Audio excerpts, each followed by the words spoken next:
Church Foundation, and he and the rest of the leadership of ECF in the last few years have become very focused on the leadership needs of the Episcopal Church, particularly in a very fluid and very rapidly changing environment. And out of their experiences and listening to all across the church as lay people of the Episcopal Church, in January of this year, they launched the program that's called Vital Teams. And what we're going to do tonight is let me just walk you through the things that we'll be doing. The first thing is I want to talk to you a bit about why Vital Teams and what it involves. I'd like to share with you what our approach and our program scope is. I'm not sure if you're familiar with the term of amuse-bouche, but we will come back and talk about that a little bit later. It's a little taste. And that's what I hope to give you tonight in our time together. And this is also an invitation, because one of the things that has been very impressive to me about coming on board with the Episcopal Church Foundation is the commitment to listen and participate and collaborate with the people that we are serving in terms of getting your feedback and your input as we begin to build this program out. So as we wrap up the evening tonight, I hope that you will take some time to share with us some of your perspectives and your ideas. When ECF decided to launch the Vital Teams program, it was, first of all, a lot of clarity about the opportunity that exists in a particularly important way now in the Episcopal Church to invite lay members of the Episcopal Church to partner more actively with the clergy. Some of that comes from the fact that ECF, as one of the few lay-led organizations of the Episcopal Church, has always had a commitment to the laity. But it also comes from an awareness that more than ever, all of the gifts of the Episcopal Church are urgently needed as we move forward into the future. Vital Teams focuses on visioning and decision making. One of the things that we've heard some questions about is, what do you mean when you talk about Vital Teams, and who is Vital Teams supporting? First and foremost, we see ourselves supporting teams that are making important strategic decisions, whether it is at the congregational, organizational, or diocesan level. So that our hope is that lay and clergy teams together can make strong decisions that carry the mission and the vision of the church into the future.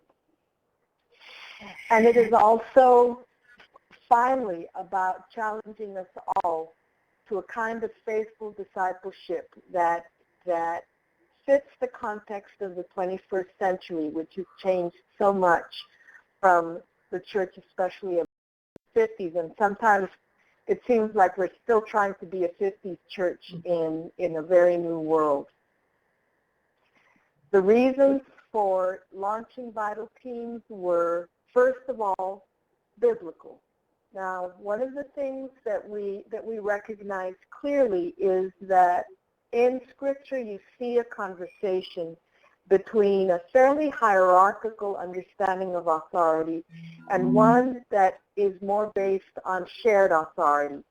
And what we are committed to doing in Vital Teams is being very active in that conversation from the starting point of a shared model of authority, where the laity and the clergy together, recognizing and respecting their different roles, but together are sharing an authority and making the important decisions to keep moving the church forward. That conversation between hierarchy and shared authority has gone on from the beginning of the church, and it continues today. And in 1979, with the New Book of Common Prayer, one of the contributions to that conversation was the baptismal covenant that so clearly identifies all the laity and all the clergy and all the people of God as having a ministry to respond to, a call to ministry to respond to within the Episcopal Church. We're also seeing, and we're seeing it painfully sometimes across the church, what it costs when we fall back too quickly and too easily on a clergy-centric model of ministry and mission. I heard a quite staggering number recently that 50% of seminarians within 10 years of graduating from seminary and being ordained leave active ministry. That is a remarkable loss of resources for the church, and at probably a very high cost to the individuals as well. There are all kinds of other costs as well, both at the personal level and at the congregational level and all across the church. We believe that in this day and age, the clergy-centric model simply has too many limits to be the only or the predominant model within the church. So what are we trying to do about it? The first thing we're trying to do is to develop and identify resources, and particularly in the area of training, that support lay plus clergy teams. In other words, teams that are collaborative between the laity and their clergy. We are also working very carefully but very vigorously to advocate for this model and build partnerships in support of lay plus clergy teams across the church. And I just saw on one of our side panels that Ron Bird, who is my co-conspirator in all of this, he's the other lead consultant in the Vital Teams program, has joined us. So welcome, Ron. Ron has the primary responsibility for this work in advocacy and partnership building that we're involved in. We're also committed to providing the leadership selection tools and resources that will help the church configure the right teams, get the right people on board, and helping to make the really big decisions that lie ahead at all levels of the church in the next few years. Tonight, what I want to talk about is particularly the training and development area, because that's the area that I am most directly involved in supporting. And there are a few things about the approach that we're taking in terms of training and development.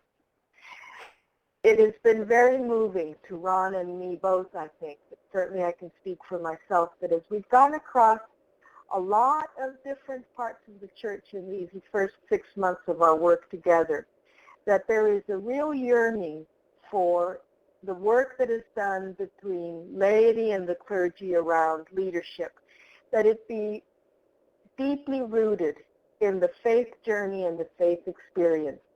We hear the ongoing dismay, I think is probably the right word, but on the part of lay and clergy alike, that what happens in church on Sunday stays in church, and when the next important meeting comes up, it's very hard to see what's being done is an extension and a continuation of the worship.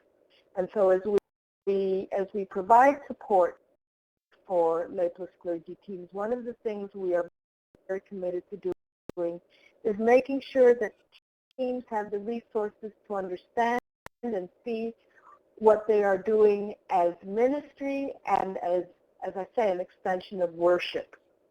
There are a lot of different areas related to leadership development, and it's very tempting to try to get our arms around all of that. And as a matter of fact, Leadership Resources has a broader scope than Vital Teams. But Vital Teams will be particularly focused on the leadership challenges and opportunities for teams.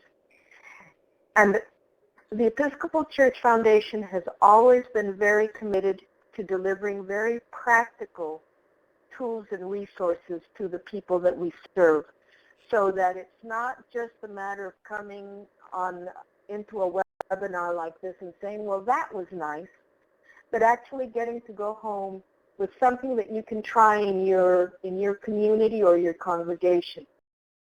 We don't promise you that we have any magic bullets, but what we will do in our efforts to serve the church through Vital Teams is find the resources and the tools that you can use very quickly that we have tested and we have seen work well in helping teams be effective and successful in their mission and ministry.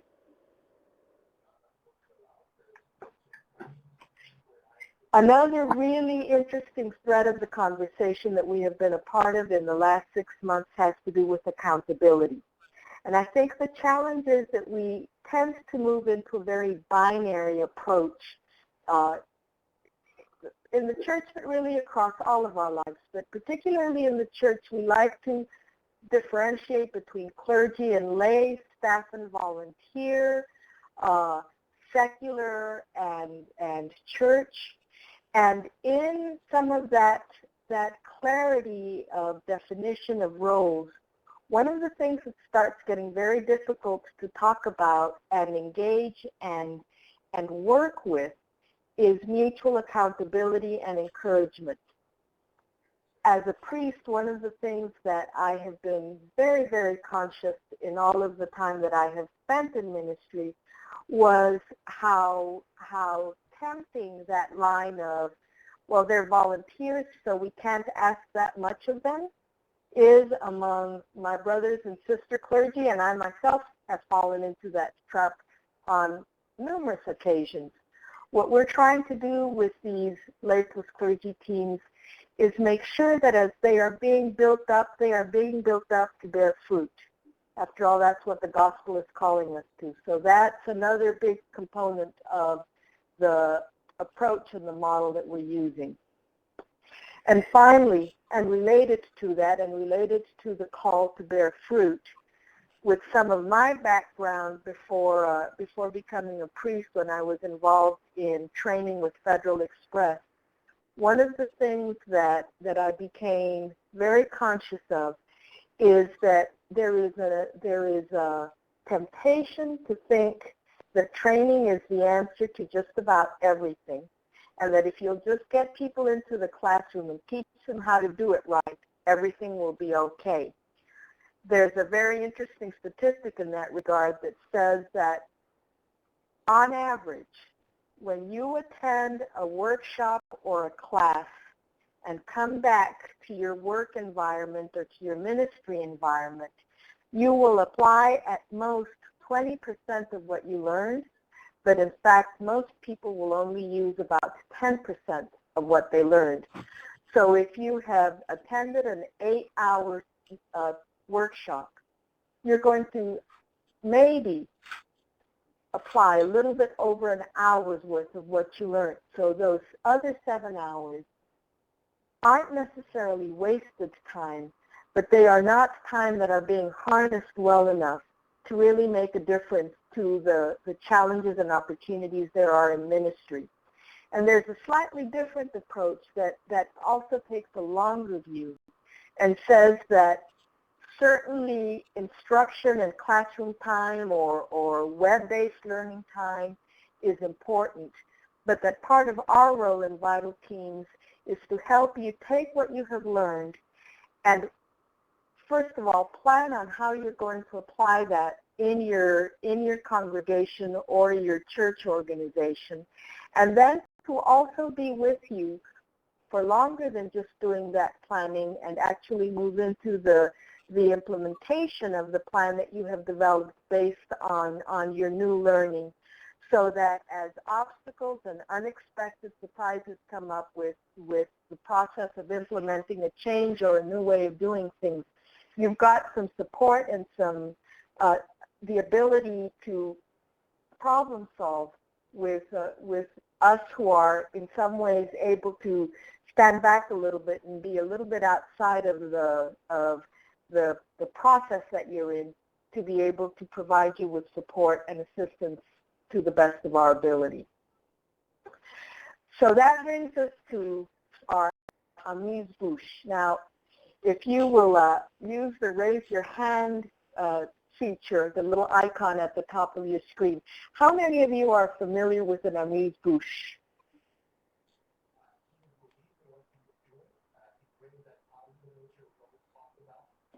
Well, Ron knows what it is.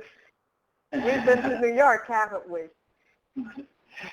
And just for folks, the raise hand feature is just above where the green arrow is now.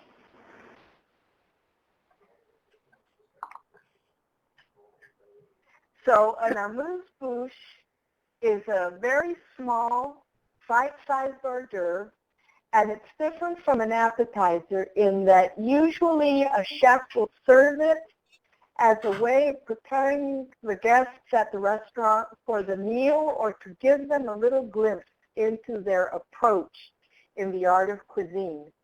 And so although neither Ron nor I are chefs, we do want to give you a little taste of what we're talking about when we're talking about providing performance and performance support and training support through the Vital Teams program. And so to do that, I'd like to start by asking, if your congregation or organization were launching a new lay plus clergy team, what could you, in other words, the group that was getting this launched, what could you do that would cause it to absolutely fail? And if you would please give your answers in the chat box. I will mention some of them as they come up, but think about all of the things that could sort of guarantee that launching a collaborative team between the laity and the clergy of your church or organization was abysmal failure. What are some things that could be done that would really sabotage it?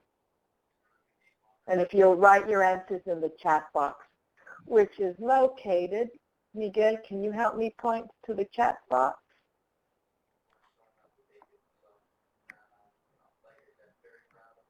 Sure. The chat box is on the left-hand side of the screen, and I'm going to get the little green pointer, and it's just right around here. Great.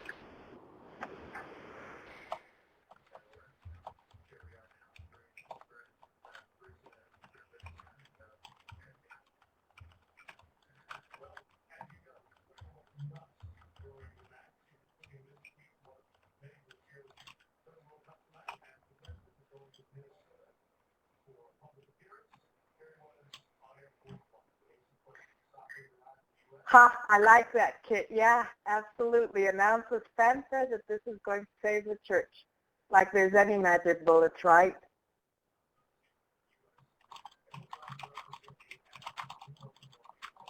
Fail to be intentional about selecting members. Yep, absolutely.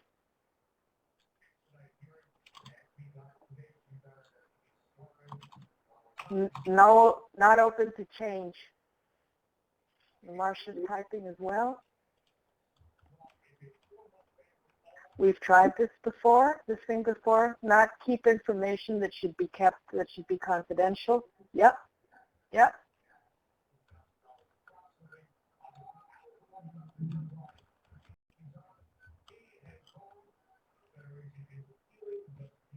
Let me move forward before you are ready, and Benny pointed out the opposite of Marsha's, keep everything confidential.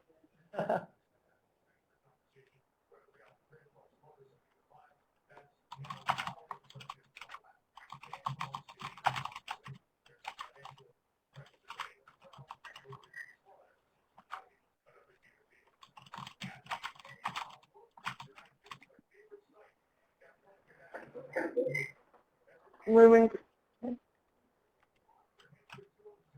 forward before you are ready. If you are serious and intentional, you will hopefully select team members and not individuals with their own agenda. Generational divide. Have no accountability for your reporting. You guys, y'all know what it takes to fail with the team, don't you? It's there's a lot of things that can lead to the failure of of a collaborative team effort. And some of the other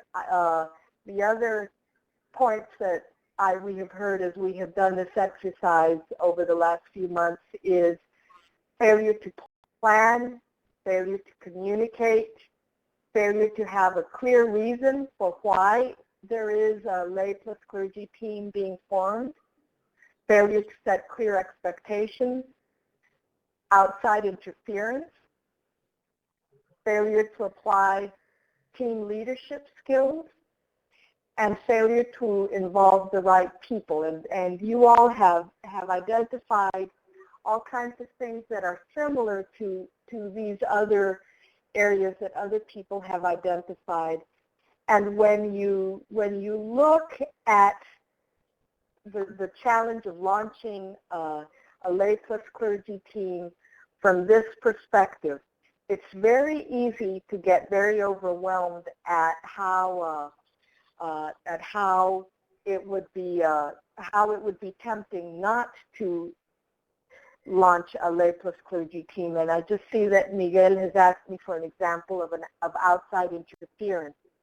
A good example of that would be the vestry of a congregation decides that they're going to start a lay plus clergy team to work on a specific project, and a very marginal member of the congregation could raise all kinds of questions about the suitability of the team for addressing the problems, or could actively talk to other folks about not allowing that to go forward. And yes, Ron, you're right. Another possibility sometimes is a diocesan bishop that's uncomfortable with the possibility of a lay plus clergy team. The thing about recognizing all of these different things, parts that could go wrong, is that they can actually become the beginning of success because they tell you what you need to manage for. So all of what you have identified is a potential obstacle, but if you have thought through and planned carefully and addressed all of those potential derailers, you have the opportunity to stand up a team very effectively. And one of the things that Vital Teams is very, very clear about is that there are best practices and there are very practical ways of engaging those possibilities throughout the life of a team to make sure that you move from failure to success. And here is where the little amuse-bouche begins. And what I'd like to do is walk you through one of the exercises that will be part of our core training. And it starts with the assumption that if you do not involve the right people in whether it's a project to start a lay plus clergy team or any important strategic project, if you fail to involve the right people in your effort, your chances of failure are quite significant. For Vital Teams, one of the key values that we hold to very strongly is that lay plus clergy teams are ultimately about hospitality at the decision table. That you want to bring as many people as is appropriate and bring the right people to the table to help in key decision making. So I'd like for you all to consider a scenario. And I see that some of you are continuing to provide examples, and I thank you for that. And we'll come back and talk about them a little bit further. But right now, what I'd like to do is give you the scenario. Suppose there's a rector, and she is fortunate to have a very strong and supportive senior warden, and that they are in agreement that it is time to respond to a growing Latino population in their parish. And one of the characteristics of these two is that they work very closely together, but they also tend to gripe with each other about how passive the rest of the vestry is. And mindful of Martin Luther King's observation that Sunday morning is the most segregated hour in America, they decide that they will test the bilingual Eucharist at the main service during the season of Advent. Do any of you have any questions before we move into the exercise part? Do any of you have any questions about the scenario as it is laid out? And again, if you do, just please raise your hand and we'll call you out or unmute you. Okay, so this is the situation. Who needs to be involved in this experiment? Again, if you will use your chat box to throw out some possible responses of who might need to be involved. If you want to try a new liturgy during Advent, some of the new Latino members, yep, absolutely. Who else?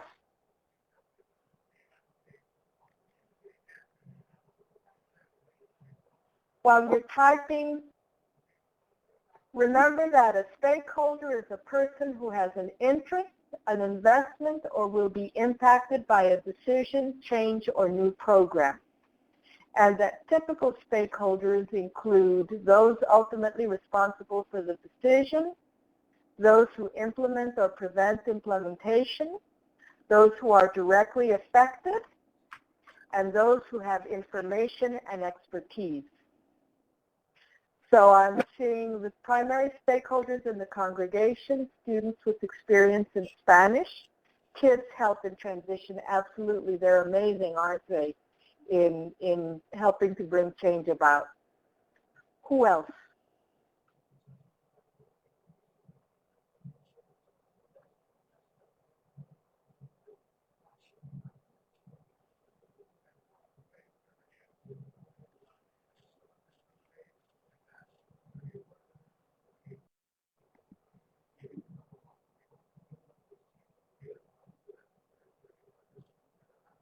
The longtime members in the congregation's musicians. Latino members who are considered leaders and non-Spanish speaking members who attend the service. Yep.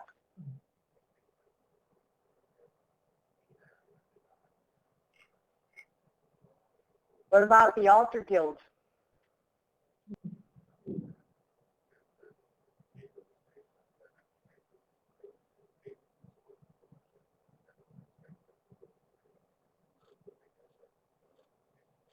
Anybody else? I see Ron here typing. The informal leaders of the congregation. Yep, yep.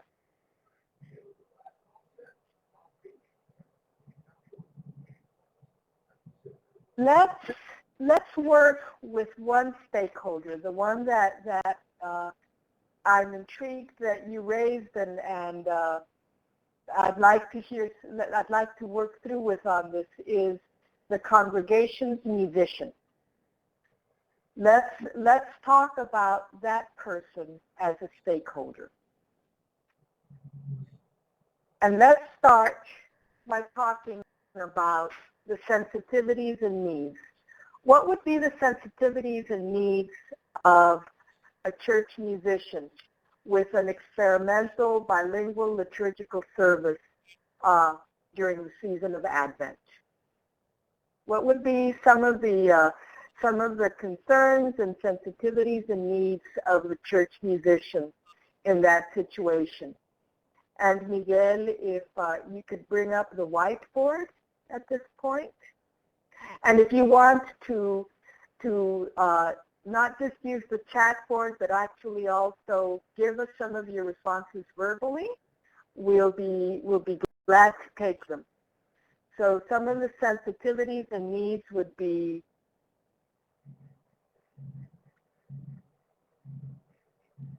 the best way to be bilingual is through music, yes. Is there a guarantee, though, that the musician will be bilingual? Becky, you have your hand raised. Well, I was thinking that because it's Advent, there would be that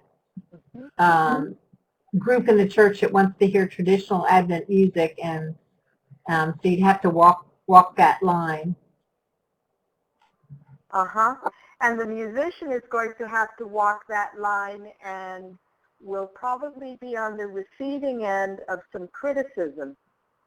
That's what I meant. What other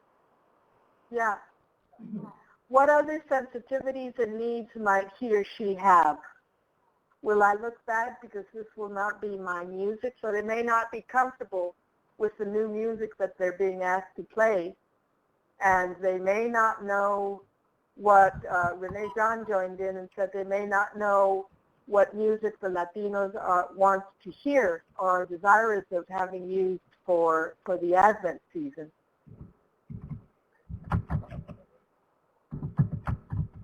Any other sensitivities or needs this person might have? Ron, can you say some more about the liturgical traditions? Well, no, I'm just thinking that in different cultures, the traditions are different during the Advent season. And even perhaps the colors are different.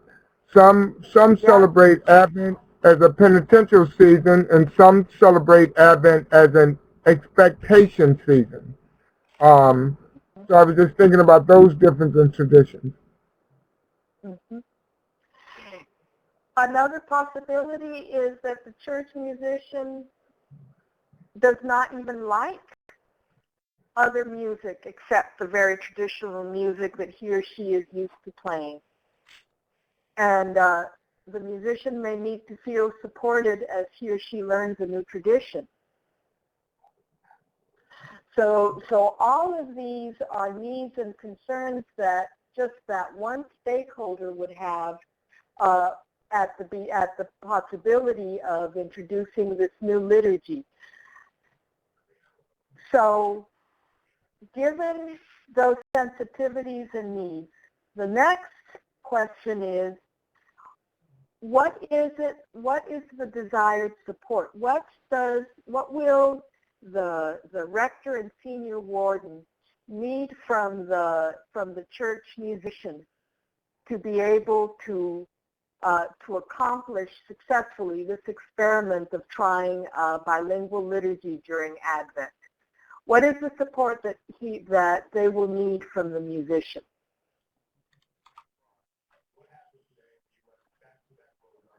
And again, feel free to raise your hand and give a verbal response or use the chat box.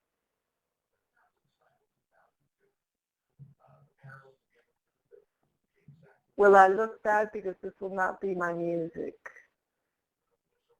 Demi, did you just say a willingness to team with the musician from the Latino congregation members? Yes, absolutely. To be able to find someone that the musician can work with from the Latino congregation that can serve as a bridge into that community.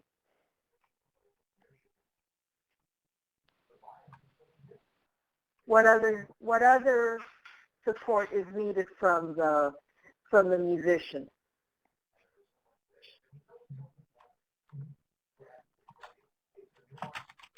Flexibility and open communication with choir members, absolutely. They're going to need to be able to mediate to the choir what's happening and why. That is a critical role that our church musicians play. It's always amazing to me how much both formal and informal authority our church musicians have, and if they are not supportive of this effort, the chances of it being successful are far more compromised. That the musician will make all as familiar as possible to help all be on board, absolutely, Kit. So that one of the things is the musician needs to be willing to maybe do something like hold a couple of extra rehearsals before church to help people learn some new pieces that they will all be performing during the service, and instruction on how to sing the new type of music. With that in mind,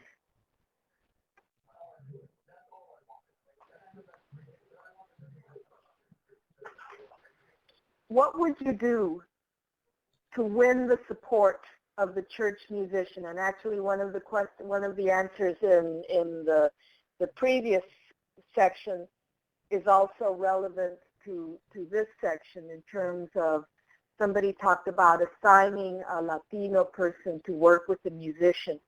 What other things would you do to win the support of the church musician? What could you do that would help that person be enthusiastic about supporting this experiment? And those of you who have had experience working with church musicians, what have you done in the past that helped them really engage something new and different from what they were used to?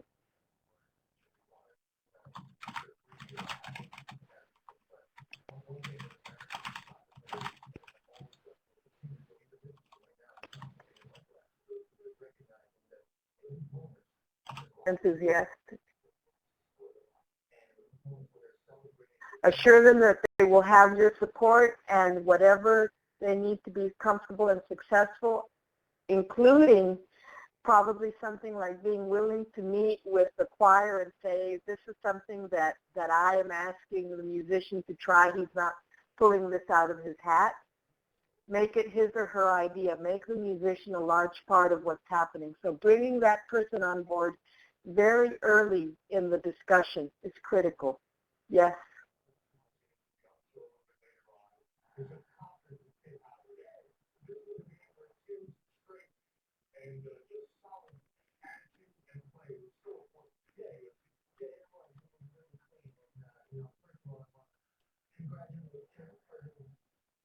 Go on a field trip to explore Latino music in an indigenous setting, especially if you have a fairly adventurous music person that enjoys going and listening to music in other locations.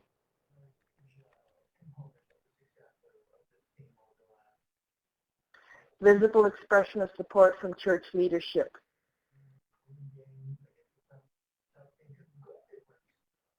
One of the things that I have found with really all church staff, including church musicians, margaritas, yep, I like that. But what I was going to say is, if it is possible, church musicians always appreciate the opportunity for being able to go somewhere and train and learn new skills, so the ability to offer a continuing education opportunity.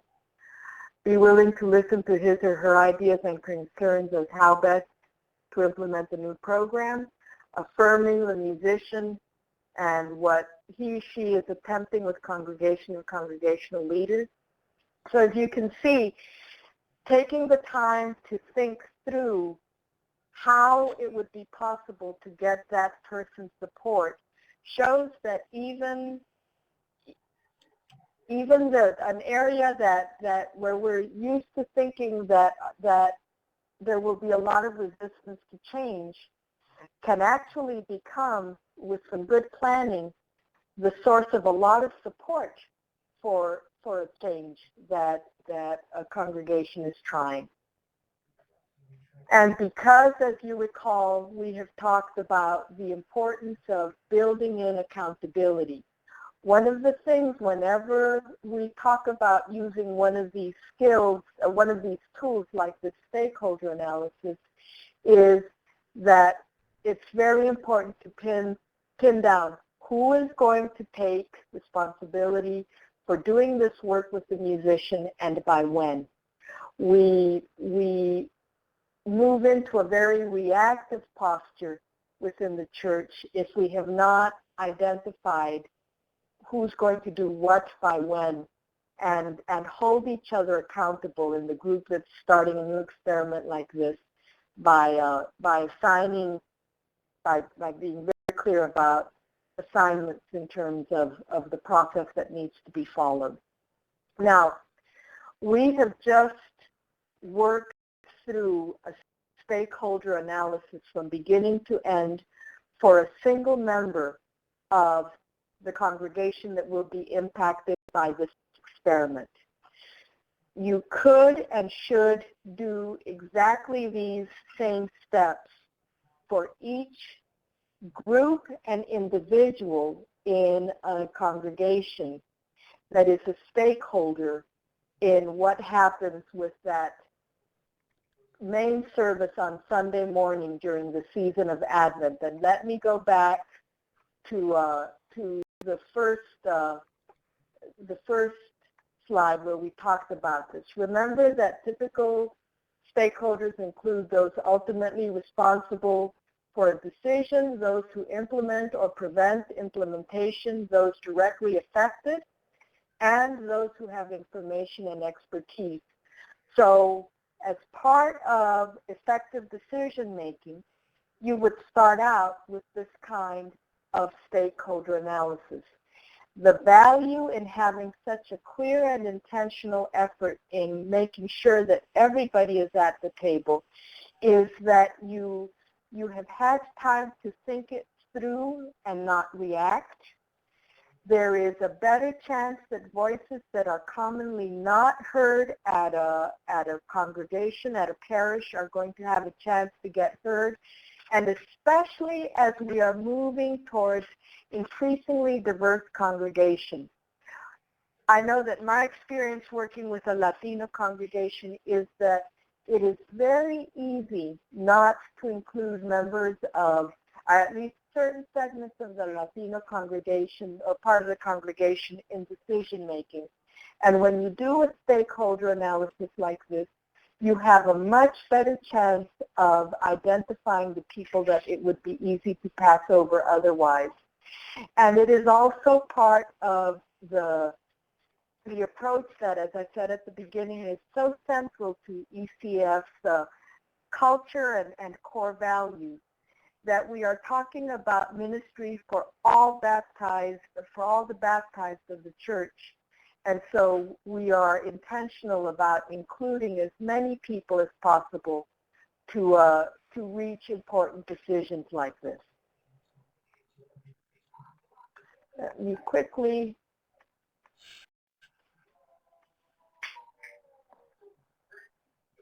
have any of you used a stakeholder analysis like this, or have you used another type of analysis to work through a plan for engaging all the key stakeholders in a program or project? I'd be very interested to hear in what has worked for you in your own congregations and in your own experience.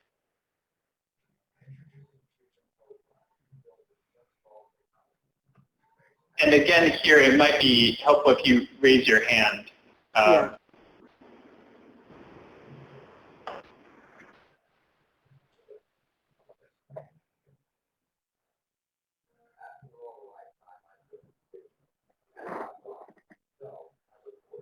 In industry, but not so much in a church environment.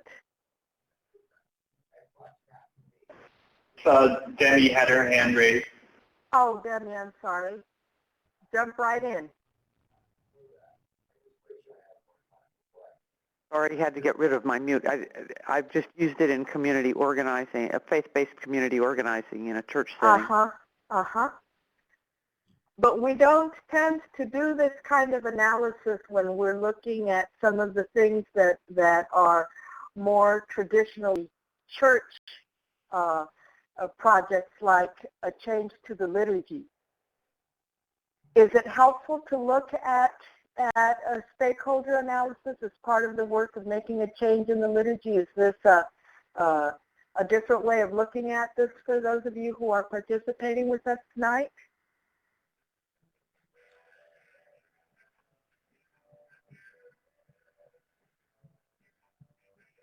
Go ahead, Becky. Go ahead. Well, I've just only been at this church a month, but they've had a serious conflict. And so as I'm trying to figure out how to move forward, and one of the things I'm doing as an interim is I have to form a transition team, and I've struggled to figure it out. So this will be helpful for me to forming that transition team, which will then help the congregation through events try to work through the conflict and move forward. Becky, do you already have a couple of people on working with you that you think can help to identify all of the stakeholders? But as I said, I've only been here a month, so I'm still trying to, people are still willing to tell me who was on the other side. And so I'm still trying to figure out my way through they're still very much divided. So I know I'm going to have to take some from this side and some from that side, but I know there are some folks that are quiet that really just want to get involved in ministry. And so this will help me kind of analyze that. Yeah. Okay. Does anybody else have any recommendations for Becky in terms of who she could do this stakeholder analysis with? Some of it may be to spend enough time listening to form some of your own sense of who you need to bring on board, and that you wouldn't be able to do the stakeholder analysis immediately after arriving, that you would need a little bit of time to get more of a sense of where the fracture lines are and who the critical players are in all of this.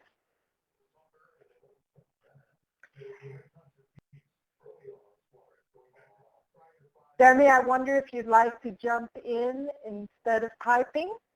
Look at where contributions come from and where they are and where they're targeted can be very helpful. Yep.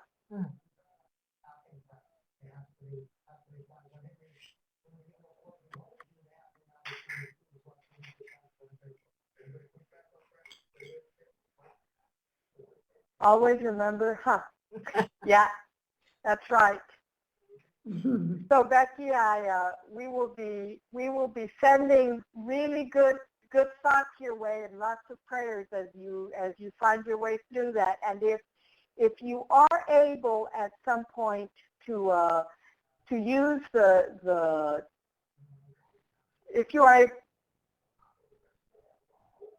if you're able to use the stakeholder analysis later on in your process, we would love for you to go to the Vital Teams Facebook page or let Miguel or Ron or I know how it went in terms of helping you move the process forward. Because as we said, what we want to do is we want to partner with you because our goal is to help all of our church basically up its game, be able to do what we have been called to do as well as possible in order to bear fruit. And I think the stakeholder analysis gives you a little glimpse of what we mean when we talk about taking an approach that's faithful, focused, and practical. It does build mutual accountability into a team in the sense that it allows people to take responsibility for bringing the correct people on board in making major decisions. And with ongoing support, and again, that's why, Becky, if we can be of any further assistance, particularly with this stakeholder analysis, we'll be glad to help in any way we can. What we want to do is more than just bring you in and show you something cool. We want you to be able to have the tools and resources to go home and try it. And if you run into things that are unexpected, to be able to receive the support from us, to be able to keep working it until it works for you. So that's the amuse-bouche. But equally important to us is your partnership and collaboration. And so what I'd like to do is take the last part of this time with you to ask you a few questions. And the first one is, we are trying to be a bit more participative in our webinars and engaging some of the wisdom that you all have out working in the field. So what has it been like for you? participating in this webinar. If you can use one or two words or brief phrase in the chat box, we would appreciate it. Or if you want to just jump in and share with us what it's been like. And as Miguel reminds us, if you want to raise your hand, it'll make it a little bit easier for us to recognize you.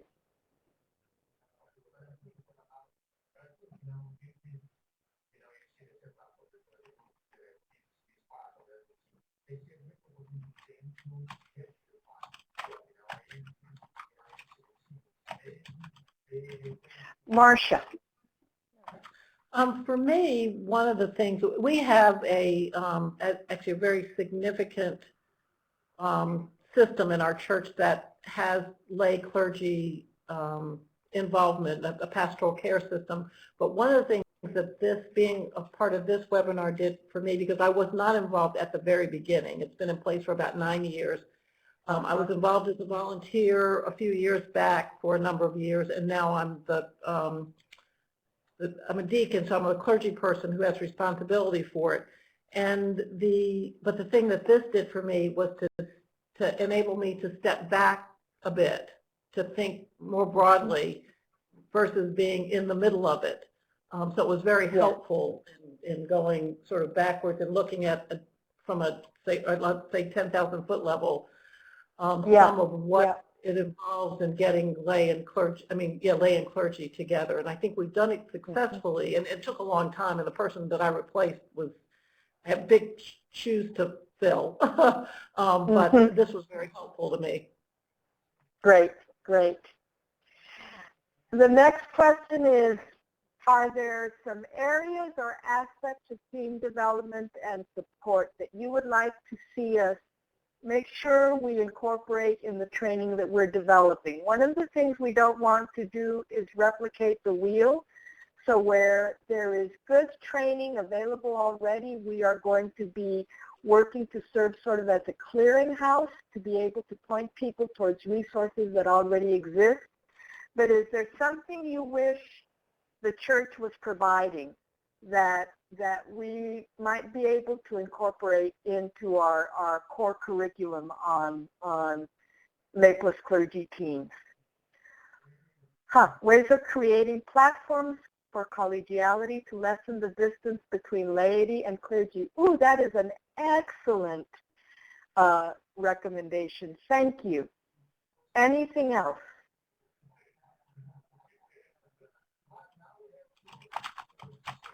Becky just wrote how to recognize potential pitfalls. Great, thank you. Anything else? If you think of other areas that you'd like to see us be developing, if you can send us an email or go on to the Vital Practices Facebook and page and drop us some suggestions, we'd really appreciate it. So my next question to you is,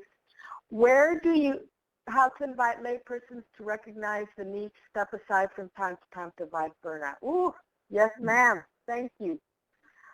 Where do you see examples of strong collaborative lay plus clergy teams? One of the things that we are wanting to do is to talk to the people who are already doing it right.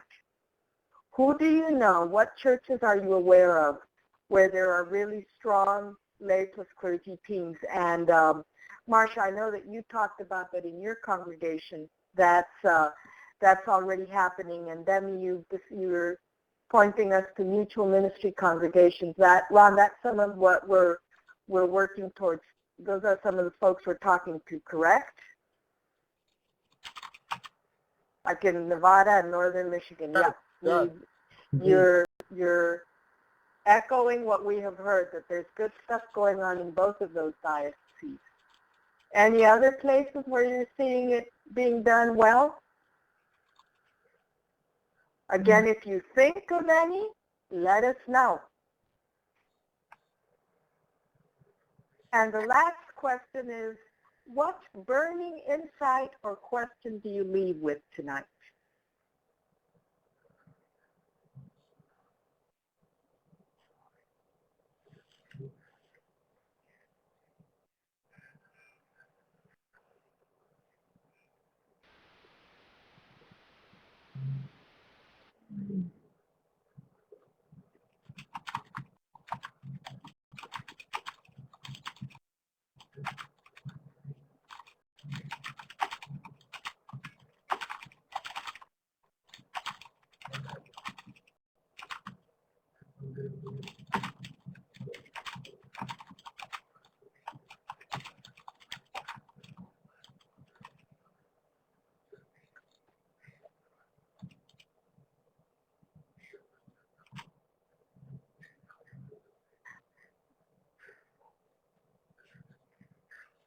the need to find a way to get more involved. I just want to share with everyone an old book, but a good one on this, The Dream of God by Bernard Dozier. Oh, yeah. Yeah, absolutely. Thank you, Becky. That's a great resource. We have... Rosa, if I might just go real quickly, one thing which I think you may have forgotten was a little bit earlier in discussing the stakeholder analysis, I want to point people to the sheet, the PDF that we have in the file. So if you could mention that. Yes, yes, thank you. I completely forgot it. I apologize. If you look down in the left-hand corner of your screen, you will see that Miguel has uploaded a PDF copy of this presentation, and also a template that has the stakeholder analysis. So you can download either or both of those tools to help you in doing this process in your context. So I hope you'll find that useful in bringing this into your congregation. We've got 2 minutes left. Is there any more feedback or input or anything else that you would like to share with us tonight as we wrap up for this evening?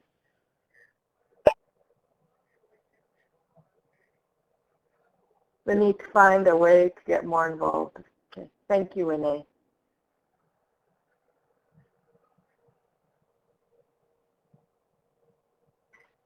If not, the Lord be with you.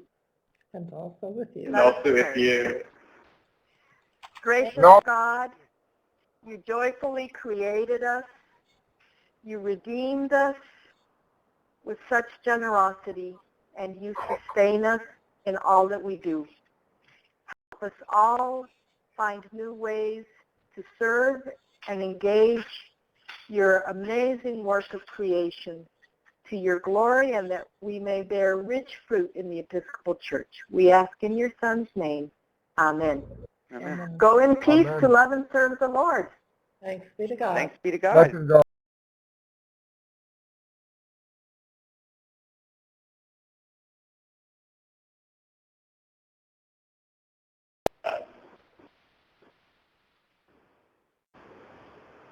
Great job, Rosa.